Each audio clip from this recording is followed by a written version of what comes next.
दुनिया के तीन बड़े धर्म यहूदी, ईसाई और इस्लाम एक ही जड़ से निकले हैं, इब्राहिमी धर्म। फिर सवाल ये उठता है, जब यहूदी हजरत इब्राहिम को पैगंबर मानते हैं तो वो हजरत मोहम्मद सल्लल्लाहु अलैहि वसल्लम को क्यों नहीं मानते? क्या ये वजह सिर्फ धार्मिक है या इसके पीछे राजनीति और इतिहास भी छिपा है? यह समझने से पहले कि यहूदी मोहम्मद सल्लल्लाहु अलैहि वसल्लम को पैगंबर क्यों नहीं मानते, हमें जानना होगा कि इब्राहिम यहूदी धर्म में कौन है।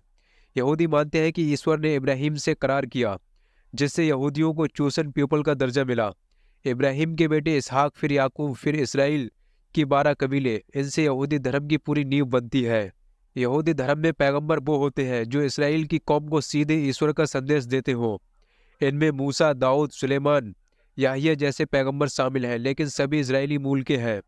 मुख्य बात, यहूदी मानते हैं कि पैगंबरी सिर्फ इसराइल की कौम में आती है, बाहर की जातियों में पैगंबरी बंद मानी जाती है। इस विश्वास के कारण ही आगे चलकर हजरत मोहम्मद को पैगंबर नहीं मानते।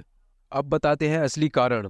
यहूदी मानते हैं कि पैगंबरी की लाइन इब्राहिम, इसहाक, याकूब, इसराइल जाती है, जबकि इस्लाम कहता है कि हजरत मोहम्मद इब्राहिम के बेटे इस्माइल की लाइन से आते हैं।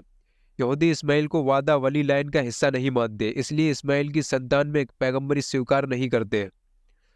यहूदी तनाक यानी ओल्ड टेस्टामेंट मानते हैं, इसमें मोहम्मद सल्लल्लाहु अलैहि वसल्लम का नाम या संकेत यहूदी विद्वान स्वीकार नहीं करते।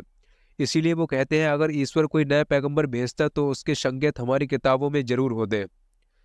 यहूदी मानते हैं कि मूसा को दी गई तौरात ईश्वर का अंतिम और पूरा कानून है, इसलिए कोई नया संदेश, कोई नई किताब, कोई नया कानून उनके धार्मिक ढांचे में फिट ही नहीं होता। इस्लाम की नज्म बिल्कुल अलग तरह से ईश्वर का अंतिम संदेश मानती है, यही अंदर दोनों को अलग कर देता है। 7वीं सदी में अरब यहूदी कबीलों और मुसलमानों में कई संघर्ष हुए। मदीना के यहूदी कबीले बनु कायनुका, बनु नजीर, बनु कुरैजा है, इनका मुसलमानों से टकराव इतिहास में दर्ज है।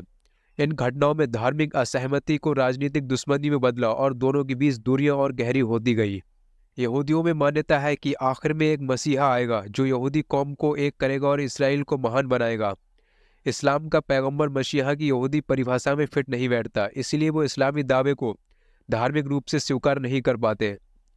इस्लाम की दृष्टि अलग है। इस्लाम कहता है कि ईश्वर के पैगंबर दुनिया की हर कौम में भेजे गए।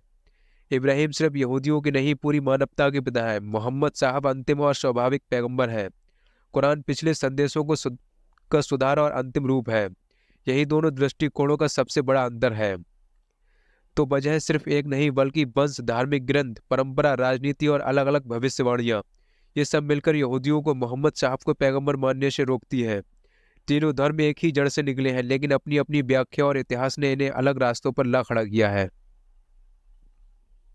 दोस्तों, अगर जानकारी अच्छी लगी हो तो वीडियो को लाइक, शेयर और चैनल को सब्सक्राइब करना ना भूलें।